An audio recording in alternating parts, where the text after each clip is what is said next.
Os 7 pecados da Igreja Católica. Quais são os motivos que explicam a galopante queda de fiéis?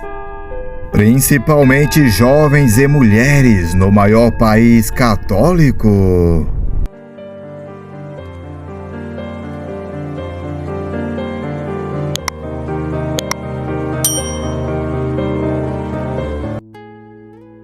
Faz cerca de 140 anos que o número de católicos no Brasil segue ladeira abaixo. No século XIX, precisamente em 1872, o conglomerado de brasileiros que se assumia fiel à Igreja Católica beirava a totalidade da população, 99,7%. Durante os 100 anos seguintes, a cada década que se encerrava, aproximadamente 1% abandonava a religião.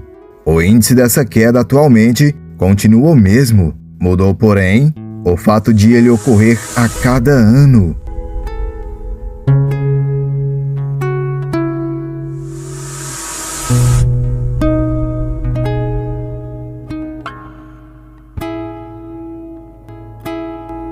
Essa aceleração no declínio foi constatada pela pesquisa Novo Mapa das Religiões, realizada pelo Centro de Políticas Sociais da Faculdade Getúlio Vargas. Ao processar microdados da Pesquisa de Orçamentos Familiares, ou POF, produzida pelo Instituto Brasileiro de Geografia e Estatística, o IBGE, em 2003 e 2009, os estudiosos capitaneados pelo economista Marcelo Neri constataram que nesse intervalo de 6 anos, cerca de 6% da população deixou a religião romana, decresceu de 73,7% para 68,4%.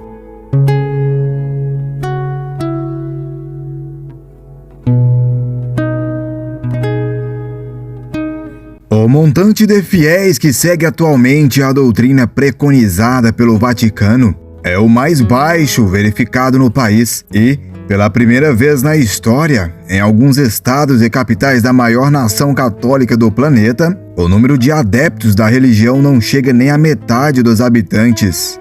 Quais seriam então os deslizes patrocinadores da queda do status do catolicismo entre os brasileiros, como as estatísticas não se cansam de mostrar? Isto é, recorreu a um colegiado de profissionais da religião, gente que pensa a Igreja, para discorrer sobre os possíveis pecados da Santa Madre. Eis os 7 principais confessados.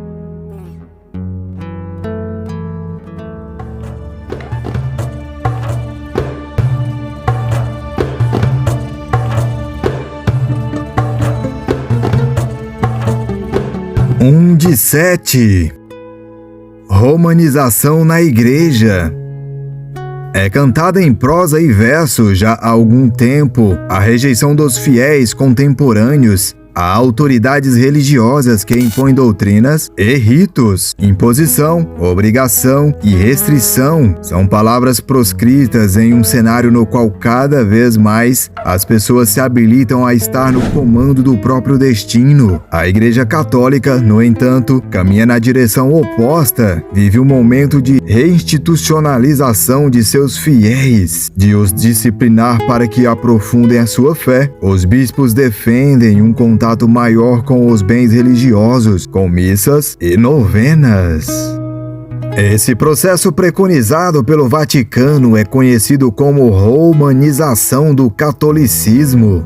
O Papa prefere uma igreja menor e mais atuante, em vez de uma maior, sem atuação coerente e consistente, afirma o cientista da religião Jean-Mo Sang, da Universidade Metodista do Estado de São Paulo, a UMESP. A estratégia fortalece o fervor de uma minoria praticante, mas traz uma consequência não intencional da perda de adesão de católicos difusos. Esse efeito rebote, somado à procura cada vez maior da população por curas e milagres que resolvam rapidamente seus problemas, tem levado esses católicos a migrar para outras denominações ou incorporar o grupo dos que fazem contato com o divino, sem o intermédio de uma instituição. A igreja prefere que as pessoas que buscam soluções imediatas por meios de milagres não permaneçam nela, diz o teólogo jesuíta João Batista Libânio. Diminui-se o número de católicos, mas, por outro lado, aumenta-se o dos praticantes conscientes.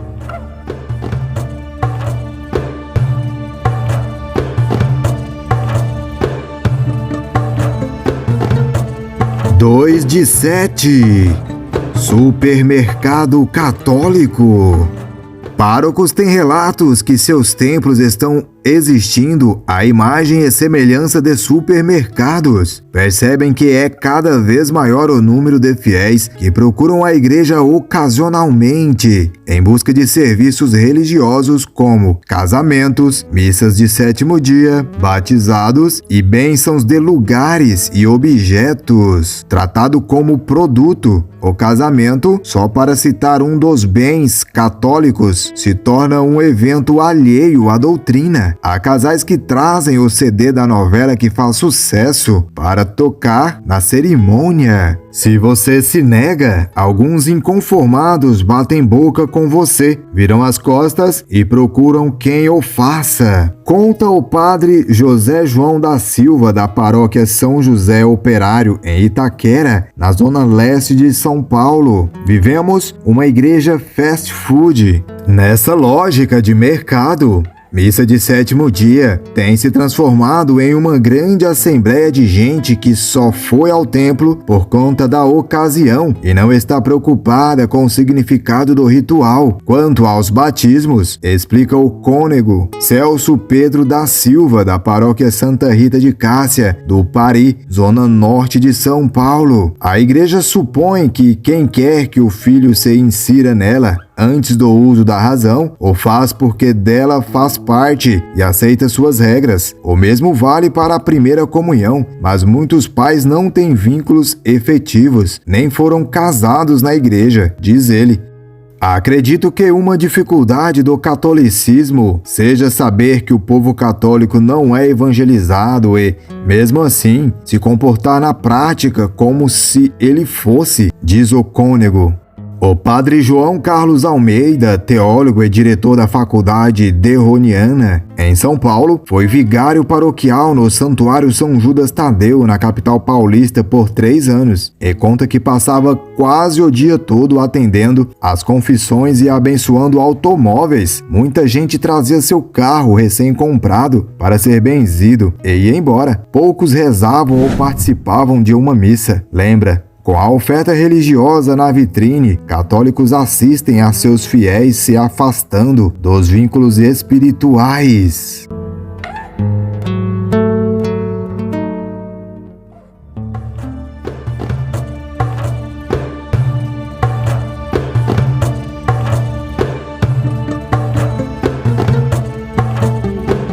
O terceiro de 7. Fuga de mulheres.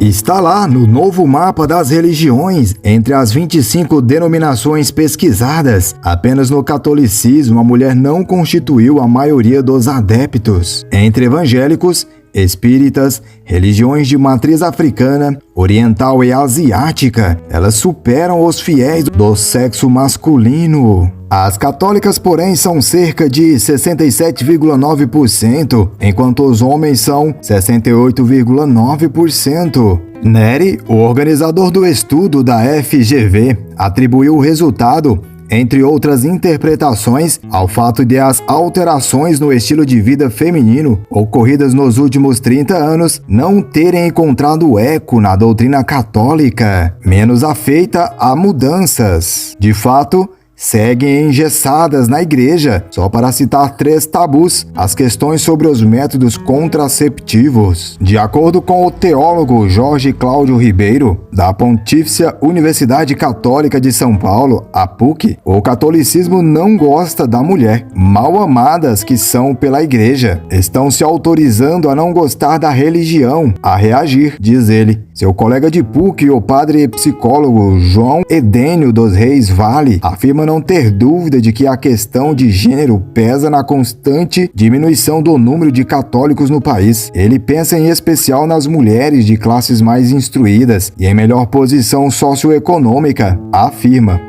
Essas não só percebem como discutem e não aceitam as posições da igreja em relação a uma série de questões que a afetam e inclui discorrendo sobre a não participação clerical feminina. Elas reivindicam um papel novo e ativo na vida da instituição.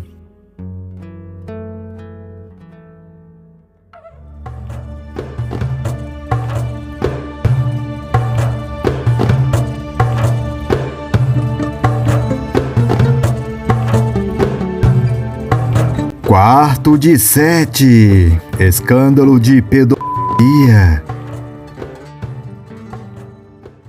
Em 2002, um grupo de mais de 500 pessoas levou à justiça americana denúncias de abusos sexuais cometidos por sacerdotes e membros da Arquidiocese de Boston, nos Estados Unidos. Esse escândalo foi a chama que fez arder uma fogueira de denúncias mundo afora, inclusive no Brasil. Na Irlanda, só para dar a dimensão do problema, a pedofilia é acobertada por 6 décadas pela hierarquia católica. O local foi fechado por 6 décadas, foi taxada pela Anistia Internacional como o maior crime contra os direitos humanos já registrado na história daquele país. Para uma instituição que tem como bandeira a verdade sobre o mundo, ser atingida por problemas éticos que constitui crime representou um duro golpe. E a mazela dos escândalos de abuso sexual envolvendo crianças afastou muitos simpatizantes do catolicismo. É o que defende o cientista da religião, Sang. O militante não terá sua fé abalada, mas os que se sentiam católicos por uma afinidade da infância ou inspirados em alguma figura pública podem ter deixado de ser por causa desses fatos. E para piorar, a igreja não foi hábil na cicatrização da ferida. Ela trabalhou a questão na base do segredo e do corporativismo. A lógica interna de uma instituição que se protege e não ventila o problema levou a ampliar o fenômeno, tornando-o uma sensação nos meios de comunicação, afirma a socióloga da religião Brenda Carranza, da PUC de Campinas.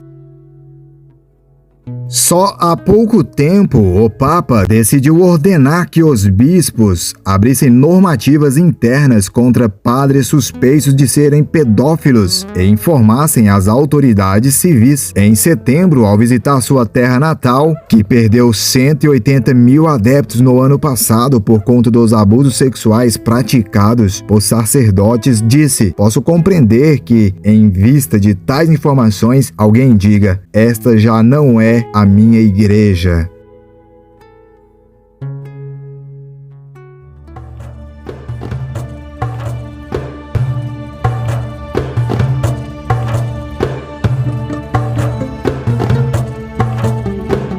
Quinto de 7. Ausência de lideranças.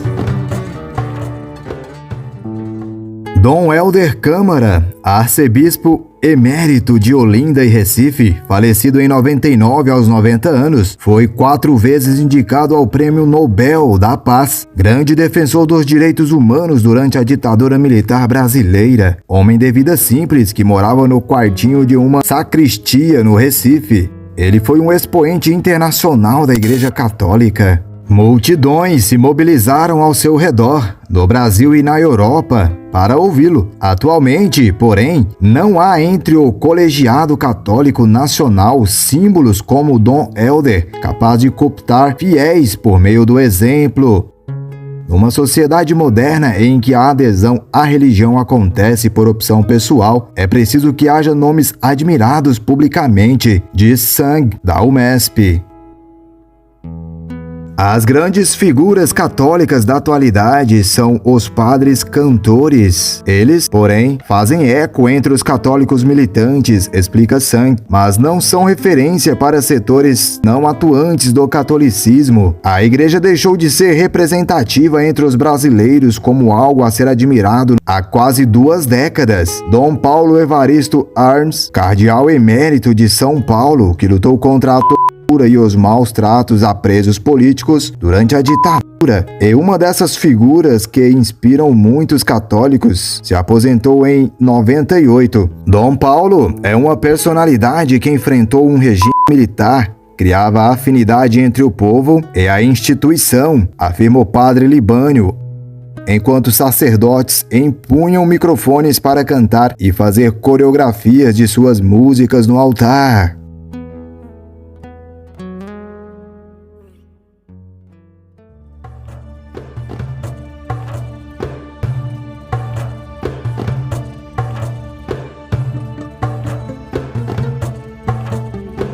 O 7º pecado: perda de identidade social.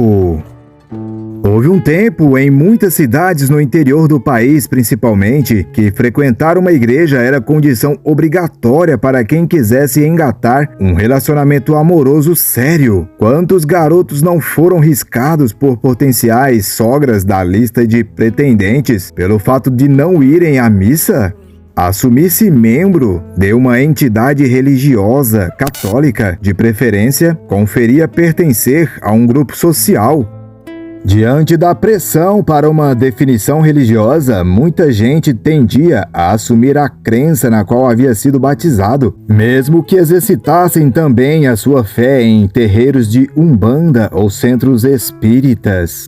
Católico era o imenso guarda-chuva cultural e religioso que permitia o trânsito espiritual, diz Brenda Carranza, da PUC. Com a disseminação do processo de secularização no campo religioso nacional, essa prática foi ficando obsoleta.